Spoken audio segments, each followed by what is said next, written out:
যত রকমকা মঞ্চে উপস্থিত আমাদের সম্মানীয় জনপ্রিয় মুখ্যমন্ত্রী প্রফেসর ডক্টর মানিক শাহ মহোদয়, মঞ্চে উপস্থিত আছেন এই রামচন্দ্রঘাটের এমএলএ এবং প্রাক্তন এমএলএ, মান্দায়ের এমএলএ, আমাদের টিআইডিসির চেয়ারপারসন নওয়াজুল বণিক মহোদয় উপস্থিত আছেন, টিটিএডিসির ইএম সোহেল দেববর্মা, আমাদের নেতৃবৃন্দ, সবার নাম বলবো না কারণ সময়টা একটু কম এবং আমার বক্তব্য আমি খুব সংক্ষিপ্ত রাখবো। অনেক বক্তব্য হয়ে গেছে। আপনাদেরকে প্রথমে ধন্যবাদ জানাই कि इतना गर्मी में आप लोग बैठे हैं भाषण सुनने के लिए और इतना भाषण भी हो गया। तो भाषण मेरा बहुत छोटा रखूंगा मैं।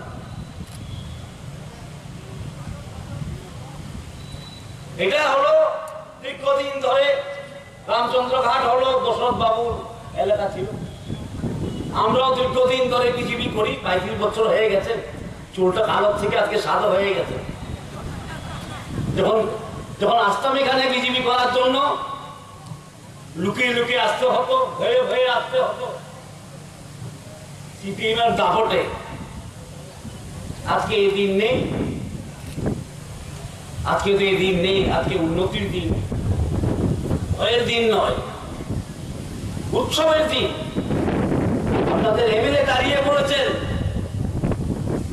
1.5 বছর সময় থেকে কমে 300 কোটি টাকা ইনভেস্টমেন্ট হয়েছে কোথায়?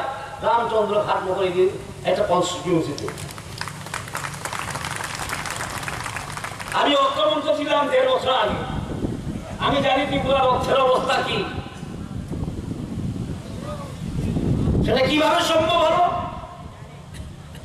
সারা ভারতবর্ষে একটি স্লোগান, মোদি হ্যাঁ তো নমকিন হ্যাঁ।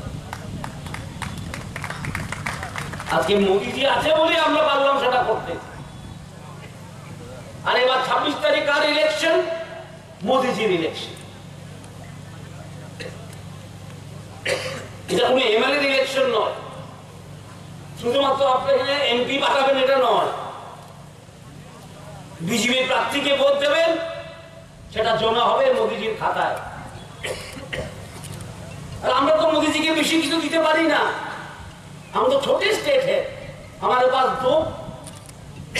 दो सीट है। त्रिपुरा के पास कितने सीट है? 2 सीट है। यूपी जैसा 80 सीट नहीं है। हमारे दायित्व मोदी के 2টা পদ্মফুল উপহার দেওয়া। একটা ইলেকশন তো হয়ে গেছে।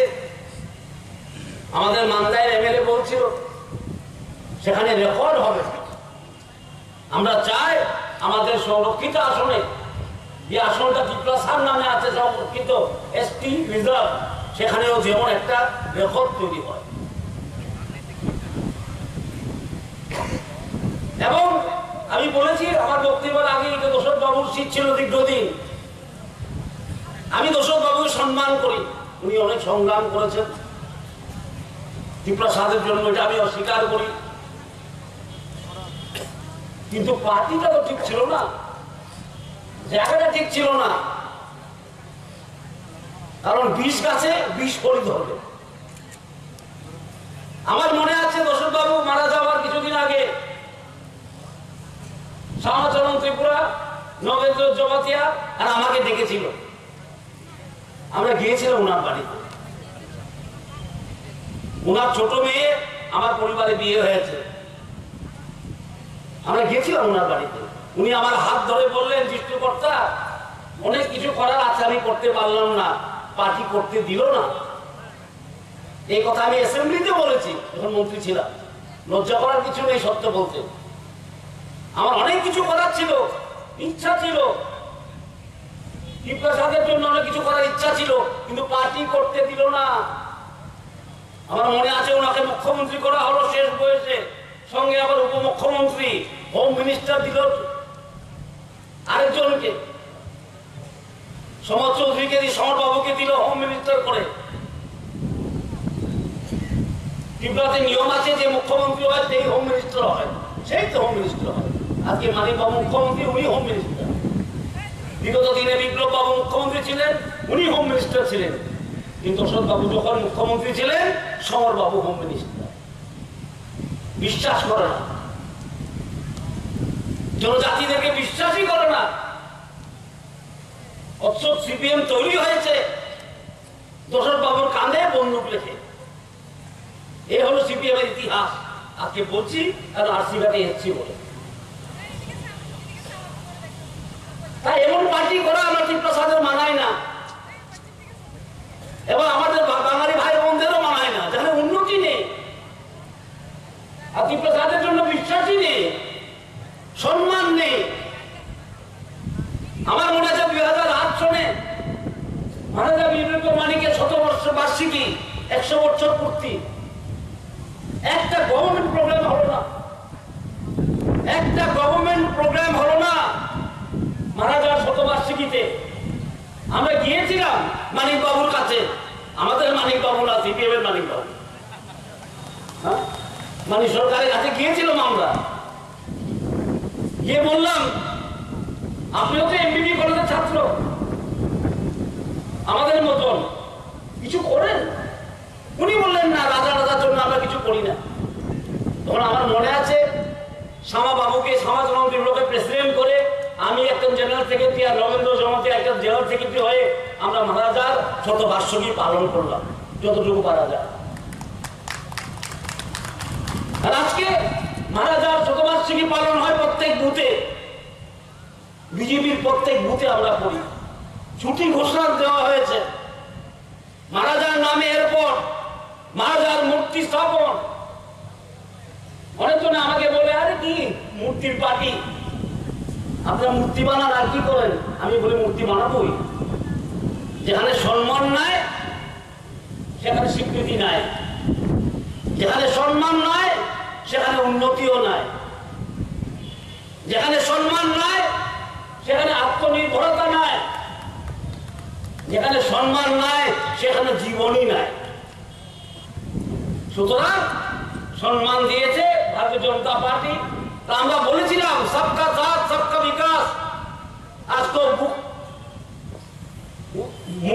মাথা উঁচু করে আমরা বলি সবকা সাথ সবকা বিকাশ। আমরা যখন বলি এই কথা, এটা স্লোগান নয়, এটা মহামন্ত্র। সেটা মহামন্ত্র আমাদের মোদীজি। আজকে দুটি আঞ্চলিক পার্টি আমাদের সঙ্গে আছে, আমরা সবকে নিয়ে উন্নতি করতে চাই। আজকে রামচন্দ্র ঘাটে যদি 300 কোটি টাকার ব্যয় হয়ে থাকে, খরচ হয়ে থাকে, এক্সপ্রেশন ব্লকে আরো বেশি হবে। 12টা এক্সপ্রেশন ব্লক তৈরি করেছে বিজেপি সরকার, সঙ্গে আইপিএফটি ছিল। তখন প্রশান্ত বাবু অনেক কথা বলেছেন 125th অ্যামেন্ডমেন্ট, সেটা আমার বলা আবার দরকার নেই, বারবার একটা কথাই বলার, ঠিক না? কিন্তু মনে রাখবেন, মোদীজি বলেছে সবকা সাথ সবকা বিকাশ। তাই আজকে দুটি আঞ্চলিক পার্টিকে নিয়ে আমরা কাজ করছি। আমরা চাই বিকাশ। বিকাশ ছাড়া আমাদের ভবিষ্যৎ প্রজন্মের ভবিষ্যৎ উজ্জ্বল হবে না। বিকাশ ছাড়া মানুষ বাঁচতে পারে না।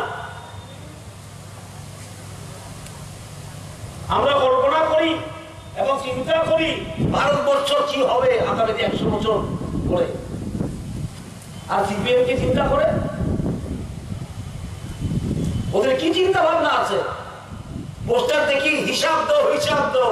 আরে আপনারা হিসাব দিন আগে। 35টা বছর কি করেছেন? 25 বছরে একটা না, আর কি বলে নিবেন বাবু 10 বছর, 35 বছর।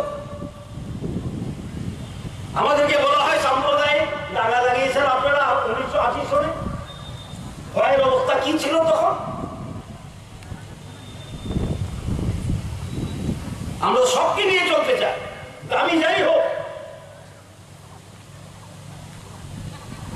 যে কোনো দাবি হোক, সেটা যদি উন্নতি হয়, মানুষের যদি ভালো হয়, আমরা দেখবো চিন্তা করে। সেটাই তো গণতন্ত্র।